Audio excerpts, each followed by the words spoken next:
नमस्कार, राम राम। देश के गृह मंत्री के लिए किसी की हत्या हो जाना एक छिटपुट घटना है और उन्होंने ऐसा आज तक के सबसे बड़े मंच से कहा जब उनसे पूछा गया कि बिहार के मकोमा में एक उम्मीदवार के जो समर्थक है उनकी गोली मारकर हत्या कर दी जाती है, तो उस पर अमित शाह जी ने कहा कि ये तो छिटपुट घटनाएं हैं जो हर चुनाव में होती रहती हैं। जैसे अभी हाल ही में मोकामा में किलिंग हुई, जो प्रत्याशी हैं जन स्वराज के कैंपेन कर रहे थे और दिन दहाड़े उनकी डेथ होती है, तो इस तरह की किलिंग्स तो अभी भी हो रही है। नहीं, छूटपुट घटनाएं तो होती है और देश भर में होती है, ऐसा नहीं है। छूटपुट घटनाएं तो होती है।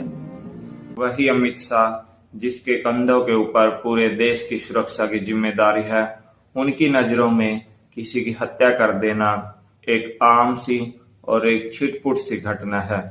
दरअसल पूरा मामला है कि बिहार के मकोमा विधानसभा में जन स्वराज उम्मीदवार और जेडीयू उम्मीदवार अनंत सिंह और प्रियुषी प्रियदर्शी के बीच उनका काफिला आपस में टकरा जाता है और उसके बाद फिर वहां गोली चलने की आवाज सुनाई देती है।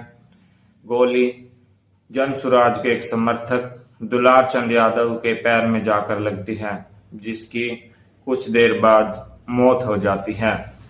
दुलार चंद यादव के परिवार ने अनंत सिंह और जन स्वराज के उम्मीदवार पर एफआईआर दर्ज करवाई।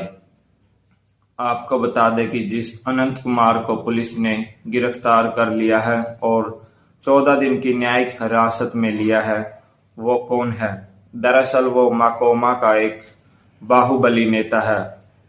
अनंत सिंह के ऊपर 40 मुकदमे हैं, जिसमें हत्या, रंगदारी और लूटपाट जैसी घटनाओं में उन पर मुकदमे चले हुए हैं। और तो नीतीश जी के राज में भी तो मर्डर हो जा रहा है अस्पताल में घुस के। मर्डर दुनिया में कोई रोक सकता है? पत्रकार हैं, अभी आपको हम मार दे, सरकार क्या करे? सरकार तो कुछ नहीं कर करेगा।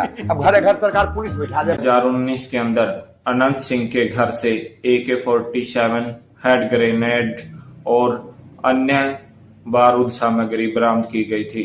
अनंत सिंह न केवल जेडीयू से, वह पहले आरजेडी से भी विधायक रह चुका है, एक बार निर्दलीय विधायक भी रह चुका है और अब जेडीयू से मकोमा विधानसभा सीट से प्रत्याशी था।